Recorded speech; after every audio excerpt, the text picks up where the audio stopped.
Abuja boy mamu nyina akwa by Sam ha good afternoon. We call afifu from year 2019. We need first episode here for me okay sana last year they did chat or cry be cheche mo niema a che se me okay sana 80 ye. Nyankopon so enam ye so agye nkrofo. Ya tem me okay sana so a cheche mra ne bebre mo nkrofo hu se wo case a wo hu se wo case. Uni case so aye ko 2019 ya ye wura mu unim se we de uni case. Ebe ye no ma ko pachewo na asem de na asem kwa na asem de na asem eko ya fa me fia pokua vim lady so kamedi ho na 2019 de da wase so wo hwe wo case na ema ya wahwa free 2017 ye start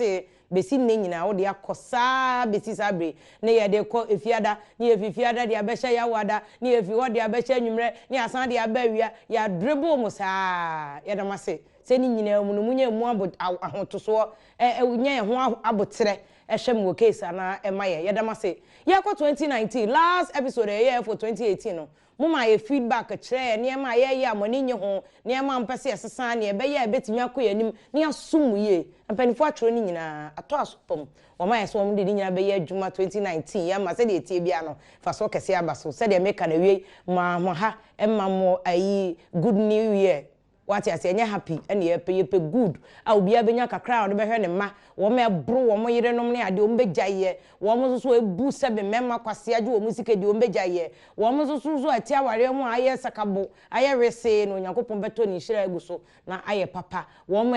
kun tokwa nkola ho child maintenance ne ade nam de akora ne be ma memfa ma ni nyina ye din bia ebetwa aba awieye because at the end of the day no so ba wo be ma nkola wo mo nyina wa asomdwe mu wo bi gia eno ena boa emabusua no ko eso eno na ma yehu se obi a wo case ne sen ene se Nyankopon kra obema asomdwe aba abusua bia mu na de law no epe ne se obi aso be ye ba ko nti awie ye ma good afternoon de mu ode ne ye betwe ho abene ye ba behwe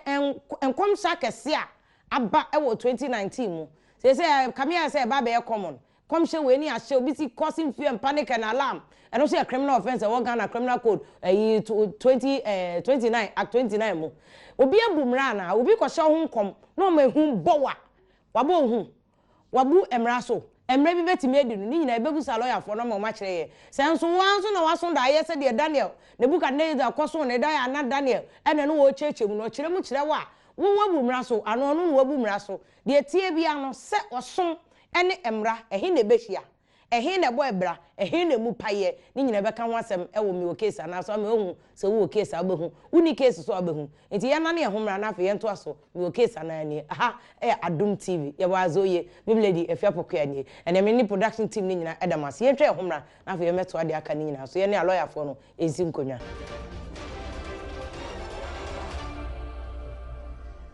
na nene ye de ebre wona me kire wo say ena asem kese a 2019 ye de duro so ene enkom hye no anansen eba mu no na kamia say plan na any style abaso ne say 31st night bia ye so ano de 31st night na enkom hye no untan hu papa ubehu na na bia Pentecost ne ade ba no wo ye no sofo na hye enkom na we odi to de bia ba aso dem okra na etutu nipa ba ko e wa aso dem ne memei tete no kra de se de maame no ne ade kire mu na nka woyo ene Mozambique disco Christo no ne ade na ba ye meye asun nsuo no ne ade no ma hyenkom no ma ka na obi a kire ase ene ba mu ana besi presby no ne ade nyina mu ene de ehu ene de enkrofo kan say 31st night ne ye hyenkom za fufuro nim no we bewu we be ye say we ya bibi na beto no we ya bibi na beto no eno na ye busa kane no me ye introduction ma ka ebusa aka chem dada say ye hwe Ghana criminal code no ma act 29 no ma bibi wo ma eche so obi hyenkom etia osoma de nka wo hwe law no mu a there is no law e wo wiase ba bia America UK ehemfa Ghana constitution no for article 1 ekosi article 129 ba bia ni wono ma criminal code no kire ba bia osom Ghana constitution kire osom criminal code no onka osom spiritual ahun bibia ti Ghana mra ha de emra no de spiritual bi anim spiritual ebinim na mom constitution kire obia wo ho kwan so osom a ope freedom of religion eti se de wo kwan se wo ka mo bo so asem a se be unkotia obi de so unkotia obi a na defamation bam eno de wan ha tort ebebam obekọ civil court ama tort wakochirem de enti ati san whether a customary tort ana se ye civil tort no waso be ye hye wo honom yakogi damage e de etiaw na mum se ye ankronkra se asofo a wo ma bai obi a wo hye nkom se we ene bewuo enka se de nkofo kan ko Bible mu na hwe Jezebel bre so a saa bre na Jezebel ni kunu eti akonwa so no na Ezekiel anom ne ade no mo hye nkom na wo hye nkom ma eti a wo hene na Jezebel kunu ama Jezebel chesi no a fe de na odifo na osuro no wadwane ete de ne nkofo akoto ahye owusu bempa so a wo mo pe na di ni bone a Ghana fo mpanifo ne police fo chese no de oyesa eye unlawful entry so ko ebu obi dan ebu ne shop ana ebu ne wall eye unlawful entry woni wo kwai so obu dan no wo odun sa ko kan obi eye assault wo hwe ekura battery ebababu saa na wo mo kire mu nemum osofo no nso so a obi ansoma ano so nkose enkom ono ano so ne nyankopon adi kasa so the mobile phone e frɛ no say Airtel o say Tigo say MTN o say hwan obi anim ono asofo no se onyankopon ahye ne nkom eno so a eye criminal na osofo nso argument ne osofo osu bempa ene mpadifo ene ada asofo ti Pentecost ne apostolic fo no ne ade o ma chechem ne say enkom hye de enye wo na odo pe se de Bible kan wo Petro wo manim no onyankopon honhom se de one abofo ne adisifo ne nante ye no ene ma wo kan ye saa na onyankopon nam to de tro Bible no akan 2 Timothy chapter 2 3 verse 16 and 17 no se tro nyina if onyankopon humi mu eye man kyerɛkyerɛ ntientie na onyankopon nipa ye nipa wo hyira no watete no amanyumpa panyina it is a Bible no na e kan se ene na criminal ben ene wom this is the argument asofo ne ye o se we de enye criminal esan se on de ne nyankopon de o ka kyerɛ no so wonka ene waka ene wo kasa na no obi ne ka na se my mouth no be gone my mouth no be gone ento ono so for na kasa na ne mouth no be gone wa na wo kasa na etia wa se on de onyankopon so bewu no oka ne bone ne se but obi so asem obeka ne se de civil defamation mu tort law no o kyerɛ mu no se obi enya kwan bia wo baabi na se bia wo tumi kasa na wo kasa ni tumi tia obi ma tort defamation bom se wakasa egu nipa no mfin wakasa tia nipa no wakasa ma nipa na gebu nipa no obuo ni nidi ano mo ni nipa na so ate aba form ene o ya nso waso be yehye and it if that is the case civil law mu no obi tumi kasa ma tia obi a ene na wo say no so be civil na yesa de ane na chese criminal bia etumi but ebi mo argument o mo ye no me frɛ lawyer Moses form ene on lawyer of lawyers a o che lawyer fo ade wo makola ene o chem se on the ohun e friend say ye emre bia e wo criminal code ma ebe justify na ingredient a ebe timi justify so obi akɔhye enkomiti yen charge nipa no on the crime or offense of will causing fear and panic and alarm obe kai as a charge the first time Ghana ha yete ho asem kase bebe odo criminal act no ye 1960 no yete ho asem amena yuton okay amena yuton ana police for ni prosecutors dey so bobe boy multimedia titu particularly Adom FM say yen yakoko ka say am robbers akwo be car ama boss ro mko robe ye no omo ayayi omo raping kofo atonkofo mu na wo muti yakoso fie panic na la me wi ase kwa na mo police fo yi mu kofo bi to nkora mu na on video no enam a trend no so on video no enam a trend no police officer charge officer akwachi akola akora no hwe na muma so ene ne se ene ne wutumi sa akora wo ni 18 na Ghana ha age for consent to sex mpacho we dey asem digress but we dey ma me fa no ntwam age for consent 16 years enti akora na ye below 16 a akora no kora wai ma wo se bra from me bra utumi nye wo we are criminal we are criminal and the law is clear police officers munim law no mo ba tesa no training school a ye kire mo so what happened officer mu a otumi chi akola de ko charge office the argument officer in the lawyer betimi an say bi akola no wanyini beyond 16 years 16 years and above and therefore akola na kasa na ma consent and akola na prince so ne na boy ya so if that's the argument then that will be the responsibility of a police officer no and then a lawyer so mbe kirem de enti amo de enam so anyina so evidence e chesa akola na di 16 years and above yes sir because clearly akola no wo sha ana wo hwe na anim so ana ote no ana je se utumi se akola na o hye dampe nti back to asema na me ka ne so obi ko hye nkom no ma hu bo obi a fear and panic and alarm charge na work criminal code mu no obetimi de eno abono so bo ana la na napon ewo amano so lawyer we good afternoon but I want to say nyankopon adam ma na so e no ye pa ye de nyankopon ase ye da na so so afi wa ma ye nyina ye te nkom na ewa hoden na o kasavim kra de kasavim tum say yes and hoden de ewo soro double kra that's right I say busiafo no so ye de Obia where? Mo. Right. So prophecies here be. And Crawford, your imagine said, the court so no clearly a chess and Crawford in your home. Now, the issue I pass here is whether and Kitan will be, I was our prophecies and commission, any criminal offences act no mu, our baby, and patron commission, you bet me any offence, our criminal code, no more than may I so be shown come one, a offence, so I can't assemble me who Abani Paswana. But the criminal code in the me imagine is what the faho now we are. I think it's very complicated. Very the easy way is say. Obia always Simiano has what we call duty of care. Okay. Your baby and so he say. Enko cause harm ana ehu ana say NCBB ana say enko say adibi. No if any negligence law. Negligence law no. Emma ho kwan say obi ka asem bi na wanwe ho ana say hu situaso no ana say asem wo ka no eni nyina so papa bia na say emma wo lose bibi e bia wo hope wo unya fear wo panic na bibi so betu na court say why negligent if so bia okuta cam a microphone or camera yeah oba TV so ana oba social media otimi reach obi ya na so say asem wo ka no nipa no mo ahodo obi ha oyehufo obi so ogidie de obeka no obegye so and you know, so nyame say na nyame nkan a ana se nyame kakra on ka se be kasa akere wo mo ana se e wo kwan bi say se wo focus no anka ni ya on ba ko betu ba kokko so why negligent so the negligent you ma hodo you negligent anka sanka and say gross negligent and almost criminal how the far e be faster and e be easy kwa obetu ma we ne so okay enti na just no be civil. That's right. Okay. A criminal code here be beyond reasonable doubt. Yeah. And I will be a say religion, ya may say a home say what the beyond reason. I want to be improve say beyond reasonable doubt so I commit offense. Yeah. Yeah. So a bit like I said, freedom of expression, freedom of religion, freedom of and on case kojidi and on smile, say and on nyame, when we do nyame or not or nipa no kana sem. If a small kind of cry kasakwa, if you some no kind of cry idiom. If you are small can cry a proverb, then you get me out, we go out of name negligence law, all the fahodia, who high chance of it me. Okay. Nani and no will be under thought and negligence under thought. That's right. And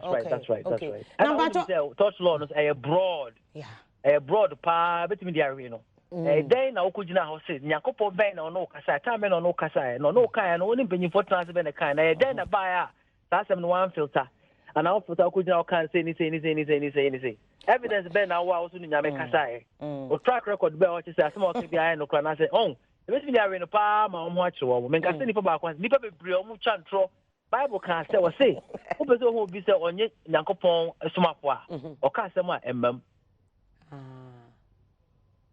I see, but I the old can say even duty of care and negligence ya can that civil a law no crano.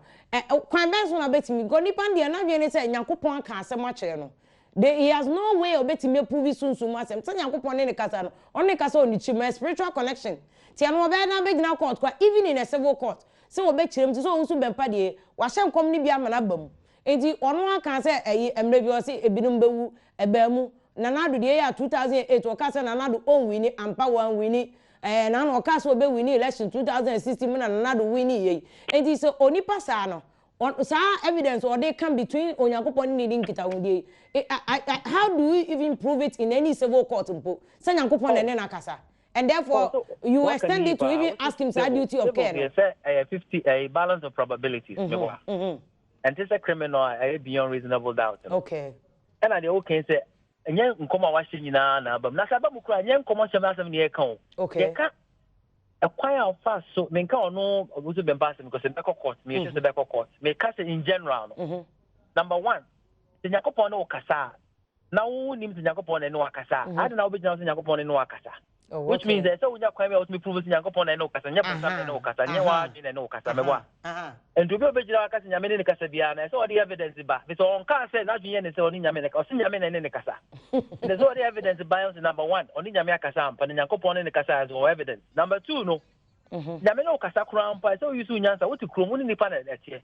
na what me kasa na so fa nyansa kwan bi kasa na emeye ade ehu or how any ateti manipa or how any ateti ni bamu a despite the person ni Nyankopon akasa no say Nyankopon no be wo heaven me wa and I walk Ghana and Ghana run no be ejuma then and I open it so use to heaven in some ebe ha nipa ni asesi ebe omo Ghana ha enti eno so mra betimi ni wadi ena case court case bia nka say easy dem one kwa unhu eso pusu nunuma na sa yeah but lawyer no na me I'm struggling with it teacher say so how dey we all ka say duty of care bebem no a spiritual issue nti judge ben pan no betimi nya kokudro so obesete and obe preside over a matter like this oko interrogate obini onyankopon kita wudie whether or not there's a relationship and whether or not indeed there was a communication if indeed there was or there was not obey dem kwa na the duty of care nimti when nya asem a dead on arrival say asem we dey court be obi emu because nya nyame asem ne be ka nipa o si nyame se eno nko de nyame ka enko and the kwan a fast to deliver enko and this is going to be about the subject of communication. Did you think about the consequence of what you're doing? It's be foreseeable injuries. Okay. Foreseeability. I said now, can now only say, and now I bet you, opinions about me who say, every time who for abohun, and I did it for abohun, and I'm almost psychological, almost a bit my array, and I didn't know if I home making sure that we be reducing fear and panic. Okay, yeah, and I may say, well, Kube, not the catching because we what. Message now will deliver no cry how I will deliver a quite how fast kind no home what the key step we are reasonable we are there now for home mitigation advice ben adman if I command the GDA CP and say oh baby so and the one sorry and you me asem ne can nipa or say a different we here say obi say nyame say well but lawyer me what I'm struggling with and I bet for only other lawyers and say now, wouldn't it be the case, say, lawyer be interrogated, even the bedu, baby, a free answer, the bedu say, oh, can't say, because they say, no, chair, say, Quaya Nipan can't, ever can't, some non a duty of care in room. Because it's here, a bishop, Ankara, our Royal House Chapel, also can't, the Abinuma Canibia, that's one of your can say, what your NDC now, MPP, any minute is within. So be very one year, one time. Into one day one can play. Into another say yes to the other kind of parable no. But where the all can say send your back on duty of care bebem. But only panos see Yankupon can play and play fine. Say yes to one and no casa. And the records are there in the Bible. I doubt if the court will take Bible as evidence, as a substantive admissible evidence document enough to be admitted into evidence. But we use Bible, they say, Yanko for the be crackasa, Omukasa plainly, and therefore also Kasa plainly. Then where lies your duty of care? Because Bible move more. They are not said your boy Jamano. You catch them plain to avoid your mind. They are no or sour. Bible can't play so sour. Well, which duty of care? Say Bible be one Yankupon say kasa. Oh nipa no. And I will call you so earthly wisdom. Edi asoni asem no so ana. Then would you be adulterating asem no? Didi kan what's the Bible? Bible you just to me say. Omo kasa Bible me na Yankupon na small meboa. Prophet Abraham, Moses, Elijah. Ebi mo so be doubt it. Enti ano ye kan omo a there's no question about omo messengership no. Obi an doubt here. Okay. Outside of the Bible. And yet inside the Bible, outside of the Bible, Ghana for Africa for one almost say, Yankopon say. So that's the difference. First of all, no characters are different, time is different, and a baby no one's different. And then number two, no Yankopon kasa or Bible more or kasa for a reason, for a purpose. For catch your hinene say, and I'm the born in into or catch your way say, and I'm saying into so there. Message to the people of Israel. So now Yankopon the message now was sakra Israel for now be papa. You say bia obi na bra bia for what purpose? For whose message? For which people? Okay. And I know different but issue no Bible asem na account. So what Yankopon dia I know I provable and I say provable in court. Maybe they make me prove Yankopon. O ma me 30 minutes I'm proving in natural bia but yeah that's the issue. That's not the issue. The issue is that we could now say Malami ana osofu na papa we Nyankopon se ubewa. Na se oji Nyankopon di. Na se de wo ken wo se sa papa no. Wa professor amana bomu nukre before. So hello. Okay. Now me no ase. Uni dem better me better adane ho bra na ya ba beto asem we say so because angle now the balance here important pa also crowd me prove in the court of law say Nyankopon wo honom. That's a big debate but you try ho bra abusia for me case anani ye dane ho aba na via ba beto so whether or not osu bempa na so for no mo hye nkom no the o man na criminal ananya sa we said the lawyer can a duty of care criminal bi anim sa na lawyer foforo enso ese ana ye nkomra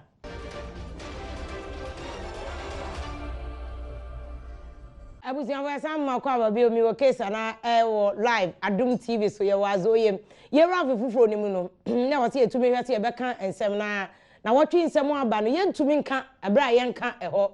enti wo be ne lawyer fo ni nia omo wo telephone so nkofo chele omo nwie lawyer fo bre pa judge fo so bre enti na ya yire wo mo a wo phone so ayebusa se sankom hye but 31st night so nkom hye yi nanse yansem a esisi de na so esi wi a den na ekire se nokre na den kwa na ekire se de nkofo ka bi se obi ahye obi hu nkoma ma ne yemhye no ane musicians ana adwuntufo yi krofo bi kra di mbam wo be kai a ebo ne ansa na wo be wu okra no asofo bi kan so o ma hye no ho nkom ekire se ebo ne bewu ama mpaniam pa so wo wi nkofo kan na ye ni ye kan so obewu o enso nkofo argument o mu making say ada na wa nko ebo ne ho anko kan che se de David okofa obi yire Bashiba ene no wo ya Nathan ohwe Bible no mu a okọ Nathan ne Onyankopon bofo okọ David ho eno kwa wan kan straight say the lawyer ka say duty of care wom kwan ya obefa so obeka no to ohwe Bible records ma hwe say Nathan ka che David o man example ana o chance odwantwefo bi won mo wo nwan be 100 na ne yonko wo 1 pe no ono agare de no akọ wia ne yonko de no 1 no e de abeka fe David nka sa to o tia so oh ene na dwafefo wa anya de no se ewa wo yire no mbebrebe wa wie wa kwaji obi dia reka ho bona ya si togro nso obeyi dware mo ba ni nyan ko ni baby o akwa uraje ne de no so e de aka ho afi na David asem na abonu pusa no atomum na oto wonum sa afi ya David ehu se sebi wadi nkwa asem afi na David wo beye eyi fasting chenchirenche obi ansoma no because abe no na David Solomon ma me no wanyem first born Nyankopon ya akora no Nyankopon ko nse bi Nyankopon se da bi ono ko nye chosen one sa na akora no we ansa na David no oba be edwale kora ko paduane edi enti ano ne asama a lawyer kirem se we dey law e na wo hwe se nkom se obi hye ho nkom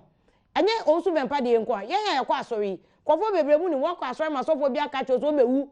na no hwe video bi a ebe sen ye 2018 mu a kofo etwem asori so sofo so wo wenya ace wo benye sika wo bewu wo beye sei ngobi ka bibi sa achewa obetimi esu sofo no se wa cause fear and panic and alarm lawyer say there be criminal one there udi agro uko ba bi a atuguba no ne ade nya obi emfi o na mmom betimi esu no civil tort negligence se kwan of us o kan no wa ma duty okay am wa nka ne nyansam wa mu be wa nka no kasakwa wa kan ma yemhyehe about duty of care no we breach here no your tort no wa jo damage. That is if the matter will succeed. Yanto so la na napon. Yes, I'm a good afternoon bi oni akwaba. Yo me Joseph, what summarizing you pa? Oh, me dasi. Mo se mo amutreni na ye adwuma o. Ye adwuma. Enti la na wo chem se criminal one de enye adwuma. Na mo civil de be ye adwuma. But na me busa baby na ode me call say duty of care. Na me say ade na wo gina so. Ansa na wako duty of care ne se nipa na e kan wasem no. Ade na ya spiritual no so nhede nyina so bia e wo court mu nti wo the court not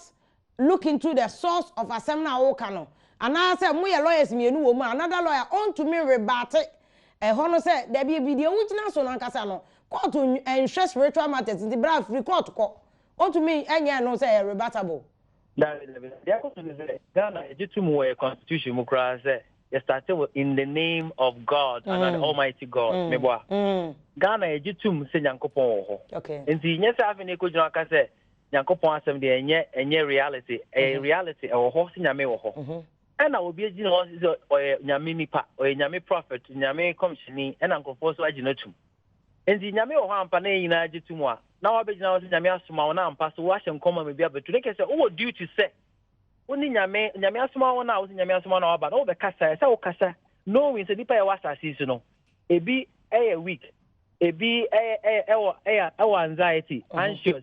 ebi se no bebre o wiase dipa bebre o mo ye dos obi a on capacity any ne character any ne personality ni nyina ho na obi nyana kasa tire obi se nyame se wo bewu a without any reason, without any intervention, without any support, without any counseling, without any prayer. I get to why baby. What's what from so? Okay. From so now would be a reality and just spirituality. Okay. And it's on that basis now court and bejina so aka say na duty of care no show. Kate say was nka check it. That's right. So be no, you have a duty say the obey bia and I say reasonable. And now you have a duty say adia e for see at say a betima bamu no. E for seeable no. say injurious and that's bit my how be and a bit pro and I didn't send by any be and so stop and now prevent and now mitigate this you know. Okay. Sorry, I was in Yankopon saying in no original radio so on television so on social media no I can because of so popular and now because I come see you know they also win the control. And so we do check because hey master next time we are in Yankopon Casacha one bar. But quite over first one, you come over first one, ever cause minimum damage, never cause maximum benefit. Yankopon no you just say oh ha or person who no for or person Casacha near Sacra and so Casacha me abohu. Because according to the Bible no we have not been given the spirit of fear. And the of spirit of fear bar like I say Yankopon ho. And ti pacho la say mama gusa we say anka asem no ba en komhye ne ba na di ni ba no ana asofo emi omumu bi akọ nipa kro no hono kobo na mane say de mema David ni Nathan example yi so kọ no wo ka kire no na enka sa this duty and this issue would it make a difference? Yes, it make a difference because one cause still also be na kasa na say oko obi ho na sabe obi kura or terminal disease na doctor no ene ne tena se no can we ase yen na ba e be sa akọ owo de yen na be ko na bi o kan boko sa na o kan kofo asem na echo kasa okura o yare no kura dro bi no be tia se se nipa bi ho more terminal cancer diseases a etimi kasa cha mo munya asumje chen o mu da o meko ne mo kwa fast one no nti o kono o kasa cha no ne bompa no kasa emum e fanti Nyankopon nim na e bia Nyankopon be se on se Bible mo kura o hini bi wo ha ye say so be ka cha na say obewu Emma, you bompa ye Nyankopon sa 15 years ye den esa kan no ho to enti no so ba ofasa kwa no so a difference so ba ko na radio on ba krokro on ne nkasa on friend on telephone so on fa message bi an koma no on send text message on small obi man nko ho no what radio say se obewu ebe na no kwa na senye no kwa say no krampa fear and panic senye no kwa so a enzenhunu so now how about threat of death say uka we a onipa no tumi so insight so wama wabodi hu so obewu nti there's a criminal issue of threat of death and also a bit me threat of death ni say uka chu nipa kwa say obekunu okay and na a threat of death baba won ka so obekunu o si Nyankopon na obekunu they don't go they threat in the enemy okay on also a messenger can go announce the latest decisions from heaven so latest decision from heaven mama no ase ewie me dazi bebe lawyer lawyer nana pon eno wa cheche mu se enkomhye no ene emra no se ebepo wusu bempo ye nuanu asempa 94.7 FM o TV nti se am so mba no akwakopo wusu bempa ba ne ebusa no se whether or not duty of care no ewo mu a ne ye de cross the street and ye de number ye be kon lawyer Morris Ampa so or telephone so ne no so atwetwe nkoba busa no se eno so spiritual issue bi ewo ba bia na say lawyer Moses for money omu nyina na ka so omu eba ha na bibi nti no matumi abade afefofo ne hyase a ye no yinse jofo ya na ye de as JJC John Green for ye de sese zombi no ye de 25 kra ne ye adwuma na akrachefo no maka no wan pa na ntinka New Year say ka benyu omu so omu meye adwuma sa eje no de be asem ye frefre ye lawyers na ye lawyers na bonkomo mi o case na so ahwe so onkofo no a ya hye omu nkom kwame uje na ajontofo no ya bobbo mu di no omu o case na even Ghana man Ministry of Youth and Sports omu so o case na no so osofo bedukobi ahwe omu so nkom say alcon tournament na ye ni bogus e be akesi ka ne nkoto brodo ni cheese bi nwe yem kope fufuo bi ni yem pa betie konkonte wo top test ni eni ni forget atani ho ni eni reverend kwane enom nyesa ye tournament na ye kono nya de beba na nkofo ka se na reverend ko bi pa we de yem komje na se team Ghana enim se eni team efe kra eni bi we yem komje efe ye ni bi se wo bogus normalization committee bi a ye kra ye nim ni omo ye kanchi masongo ba ha ko akaka na bia kire omo ase sikede basa ye di sika mi ye di nkra kwa kopie FIFA ama FIFA kra do mbe o ma ye so ahunti ye team ni de Black Queens by force me team sugar dem ye ko stadium sa anyam ya qualify po ni ye de awro ho sa bet na ye ABC mu a Black Maidens akwa abrochire won ko ye amo na ye hye wo mo ba team de ni bi from Black Stars to Black Meteors to Black Starlets eba manwa Black Queens Black Maidens hwan ni nyina ye ni bi nti team ni de ni bi jo ka se tournament ye wini aya ye nim dada si ye wini dada why ende Yankopon ko ye busy nko fo e pa wo ma pa yi patro ni mfre ye number bi wo TV no so frɛ na me ye hu se wo hwa me hu nya bufu sen na ga Nyankopon ye na Sarah say wo pesika sa so ho ne boy yi na ka 2019 waba be we di say to kase na chese chenjirichi na ma bom igele na makot na Nyankopon tie sampa boni we wo ma pa wo ma pa adwuma no ne ade na Black Queens no de koye den Nyankopon e too busy for Black Stars ho bufu okra ke de nkonkodwe yi pie ho ene la liga ro ne ade o mo bobia o mo boni ye ne ade ya ayi we na Nyankopon be we si time twa patronim frɛ ne ya say prophecies mu bia o hono ma betimi de akokọ say the lawyer can say criminal court de ye ntumi nko ye ni case wo na mo say civil court de ye betimi akọ ne akọ che asofo no ene malamfo no bia obehye nkom bia duty of care de ye betimi de awe ne say kwan a wo fa so a wo kan no na ama yem hihye akame negligence abam wa ma aboto wo kan yie a enka menya enka meda me ho so mom ne mom kwan a fa so a wo kan no ama mayale ama ehu no krampo no mawu ansa na me time aso tie no de duty of care bebe mpacho hwe TV no so numbers no frɛ na fe ye hwe sɛ wo so ubetimi ama ye 20 minutes but ubetimi a che adwene wa se ye twen sɛ yensa beka lawyer mo sample na ebusa na sɛ we court bebe mu ana onim sɛ mo sample de afi 2019 be hwe sɛ on fa samoja ana obi ansa nko court bi no mo lawyers so abram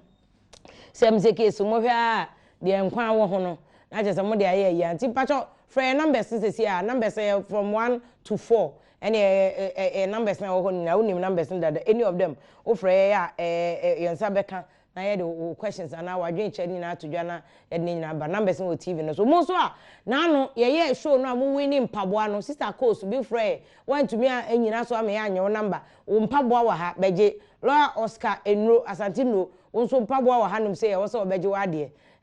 ukra de wine kra so san ka ho no wa ba beje na chese wo de lawyer say na no kasa wi na nkofo frefre ne say yes Adom TV no nkofo tie po mo hwe pa so tie kan ya me ka say lawyer wo mpaboa fe lawyer gesi enne na funum nya ne lawyer mpaboa so me ka say wampe nti lawyer mo kwakoche abo no na no so mo pa chese wo eti me ko braba na hene wo braba na hene we good afternoon mbacho ho ye Yamina domo na facha wonso e Nyankopon adaroma eno mo mpa bo yete nkomo de ache ho mobrokwa eno wandum ye da ase bebre pacho frefi he e frefi nungwa nungwa he fa nungwa kantamanton oh ye mo de mo na mo tikrom se de o kwan ho sa no pacho ye ntie we yi sa edisem ye betimi afa se de lawyer aka na mra ne mu ba bi ana ide sana lawyer Canada with me that me you be call once it will serve as example to others because everyone what you say move for professional ya dream on use anya ade anyankopon ayi atro so share income say obi a we 80 plus say anyankopon beto ni safran I don't think that is a news and secondly one thing I see is that I don't think those days when their prophecies are coming, when members know sorry dynam there, they don't give prophecies about them. And also your point pa. I don't know members now was sorry them no mo show mo hon kom. Oh, I see me say what sorry them Nyankopon ya chem say wo dey see wo dey obintim, wo ye shoemaker. But Nyankopon so be wo say. I think no never kenyan yan so Nyankopon no we but obi o ada na antinya chese Nyankopon edo public figures no nkoana ya we are not known no Nyankopon do yen Abraham na hene Nyankopon sharp fantastic question we raise and I like said the kind one can say what kind of place that they show become a question abusa say adan na asofo no wo ma show mu mo members na wo yi collection wo mo na be sum wo no wo mo sha mo nko mba chokoso obi share that the car ball me ye the assemblage but last time I me who your docket no Pacho mitiewo hello bra banahe oh I'm saying number na te compacho so betimi afre numbers wo TV no so fra no wabusa se bia wo legal case bia this week e betimi asheda komune akama hello good afternoon oh Daniel wa homa na te komshe wa no asan afre na ye hwe nyam komshe no kwa wo wa wo case se de banahene wie no de ni case ka so bi di car bo no ye wo case bia branches wo ye adwuma operator we GSS kwa wo koye adwuma o machine yi company bi mo manufacturing hand o shemu a machine ayam ne nsa nyina afri honom nti we asem a na lawyer ka say duty of care wo a wo ye adwuma wura a wo na adwuma no ye wo de anofo obi adwuma mu a duty of care hye wo say nipa na o ye adwuma be ye adwuma o environment na ba bia ho ye kama a onfa ne nkwa ana ono ana ho de emeto esane mu ti nipa no be pra wo adwuma wura no una waye una eda so enya saa the only thing I would you no betimi dey atoto won say me ma ni bibia na nipa no ana one fan reasonable adwene anya adwuma ene na wafa ho what you say aha nti na je say wo no anya adwuma nemum say anya tie ye say afia betena camera so oba tena camera no so na ka say ye na ma ba no ma ba manum say 360 degrees na from akomanum na me choki a nya kwasutwum asem mitumi fa kwasutwum nko ba bia nemum say me ye adwuma no say de se na efata na sa ade be che me ba na me minimu ahoma no ba ko ate ani kwasutwum o case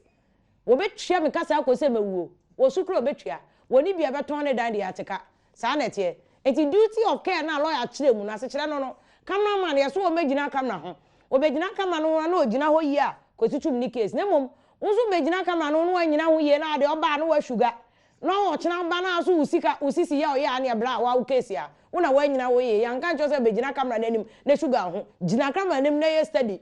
so je ni ko parade ni asi gina salute na gina sa na de o de ye agro no wo chena usisi lock ya enye enforces case ya wa so je ni wa ko passem e de ama ho to duty of care no nya sa bi o sole ya na duty of care ukoto cream wo makola na yesi cream no fasara anajo wo de kwosera wia na unya rashes ya na say ye tuntum kokko a wa case ya de ode ma wo no che wo say sra no anajo wanka se sra no wia fa ko gina wiem wo de ko gina wiem a no duty of care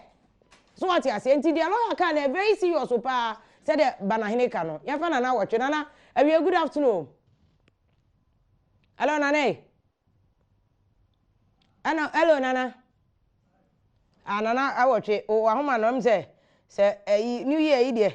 se anya wa yi fo de a ye twe ahoma na Nana awotwe me mefa nti Nana awotwe pacho gina line so ma me wate mo be me na wa na obe ni sa pacho ya dane ho abasesi a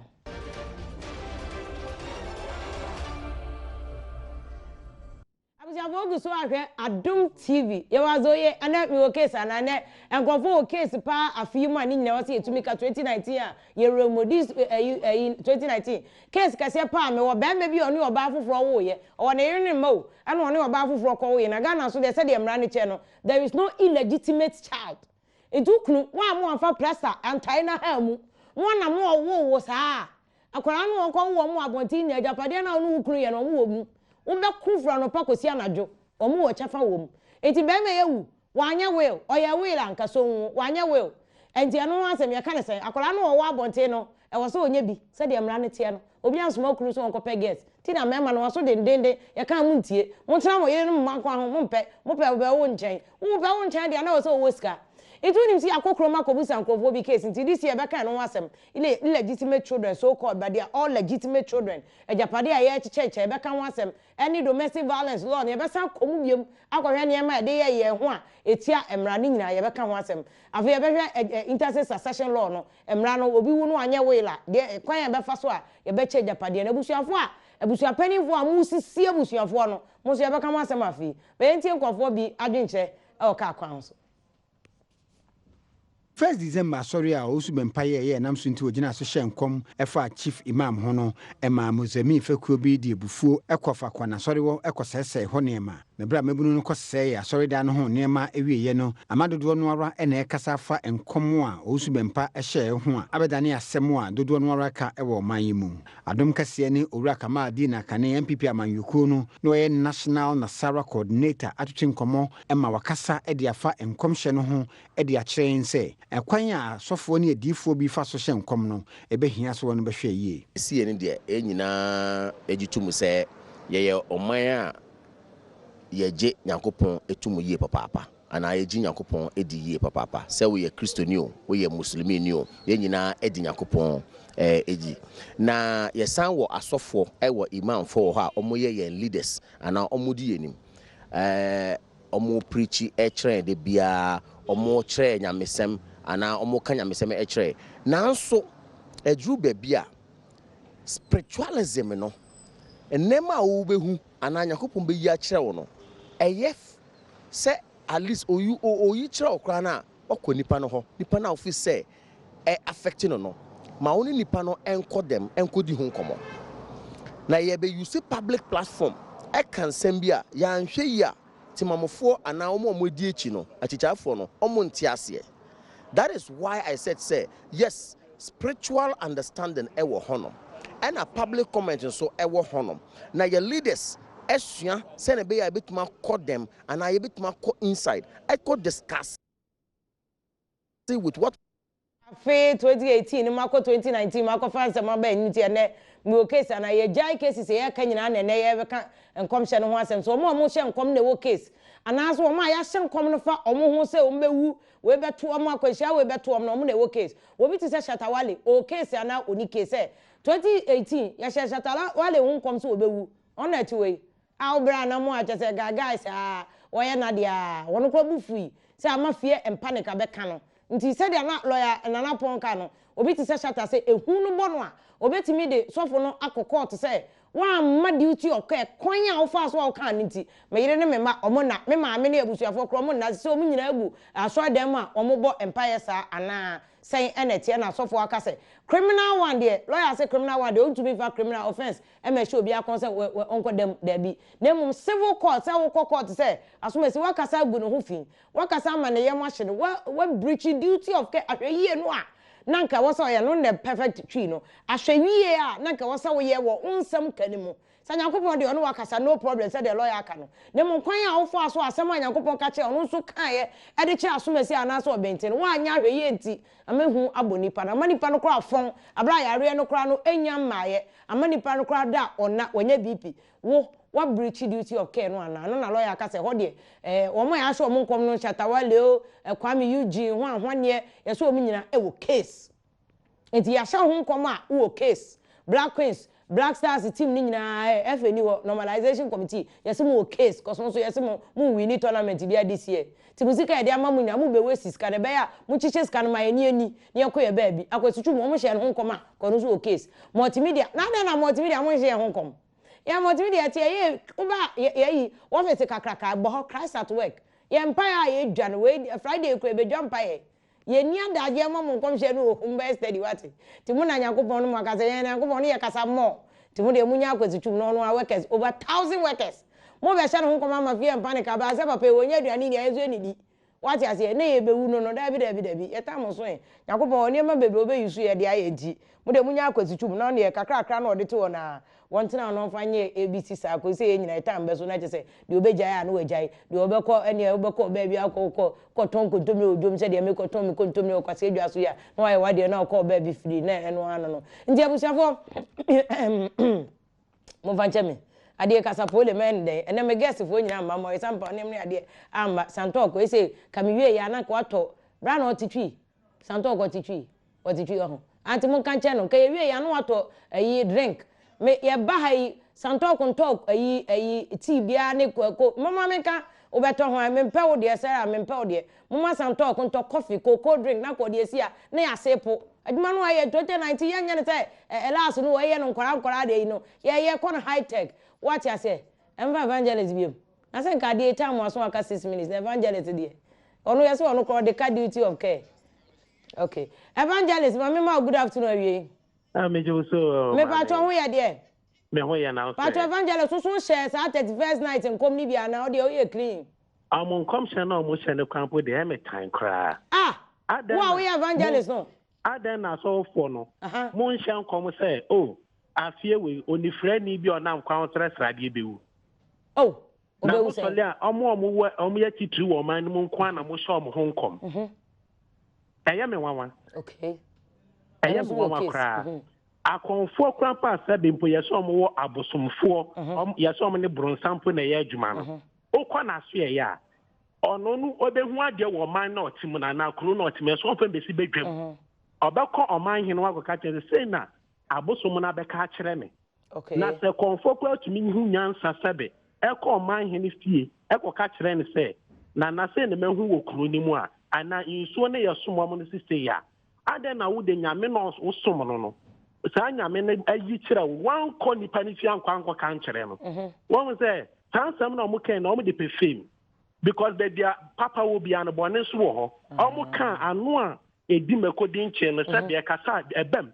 It's no mechanic can no motion nipan age where dear no matter that they accept and come up and say obewu. And so then sir. Yenim so will do 80 years. I obewu. Yenim so do 90 years. I obewu. Now one seminar will can what the one dream they beat now they can already pay fame. Obi like a shatawale. Now so the shatawale also obewu 24 fee. And it's a sign of any panic but also to me choke crab boasum. Maybe a suffer. Tameba na me shen confirm na ambem also to maybe say aden na nyame bie wani na ambem but in some of can nya no kre de bia a titru fo kwa na mo show mo honkom mo nse enya fo honkom da amesh de me tie wusu bempa no me nsem na o ka no enya prophecy or say nyame ya chen say nsroma bi beti atofom. You don't have to come and tell us a prophecy and your revelation. If God has revealed to you, that it should be confirmed. But you were saying, say, Nyamia Yachro, says, that's why you're confirmed. That means you are who can our prophecy and your revelation from God. And I just say, occultic pastors. I cannot abem because I'm sorry, the one now who fit at the sorry, the one, cannot dear, my dear too. I'm not the quack where you're abem. You open the evangelist. Mami no ase na meso yankwachi me defamation ko unfini le mini ho na se hun papa enu so mini ho nya mo si yankopon ne o maka sese mini mo hwe nti na ma frɛ lawyer akire mu so mo na o mo se wo hu me de minim ti evangelist wo case o se ade no mo nhyem kom e fa ordinary people o mo ni bie na de bia ase titire na yankopon se ensoso ya kra wo ye wo revelation ene ye wo enkom hye because o yankopon de o hye enkom a ene ye straightforward o yankopon ye say is not confirmed. Onyankopon de ade ne kire we confirm ye ba wu Yesu say garden of Eden hwe thousands of years and thousands asa na Yesu Kristo kra beba na Onyankopon aka che Adam enne yire wo so wo no obeka wo nantini so ho nso de ade aboniti wo na Onyankopon aka Yesu Kristo ho asem ene obonsam ho asem say Yesu Kristo bedi no ho nkunim wo kan Genesis chapter 15 verse 3 asem ho goyi o ti ase no Genesis chapter 3 verse 15 Genesis 3:15 that story no so ti Onyankopon de o kan clear enso ne nyam ensu Yesu kura ho daye esan de fa Isaiah so ne Yeremia no so mo kan ehye nkom kura e ba wu Yesu Kristo e ba wu na Nazareth entokwa besi ahemfu mienu entem ne nyina o hye ho nkom so ti on confirm nkom hye de Onyankopon onye sa business no wonye bi kura da watwam so Yesu Kristo de nyina no ahye nkom Zakaria wo hye ne ho nkom ma ne papa kura Zakaria John the Baptist ne papa no wantie kura no Onyankopon so wo be ma nanu aye mum ejise ye wo akola no John the Baptist ogidi a so ti Onyankopon no wo wonhye unconfirmed prophecy nti abusuafo we de lawyers na me ate ase case nim criminal case nim civil case ene wo taught duty of care abusuafo de be si anum se ni atwen se ye pani santok wo de Milo ene cocoa processing drinks be breyen na afi 2019 mo be ma ya feel good ye betena be ye adwuma ye so aye no good cameraman na mo ne ye adwuma 2018 Nyankopon Sham Sarah any production team ni director to kase wonye hwe won ma o drink kra no kasa kwa nwa kasa gu masum sa disturbing my peace abusia we na mase Nyankopon ye adoma 2019 obi abe yi wate ye be ye nhira ye tenkom de ye da mase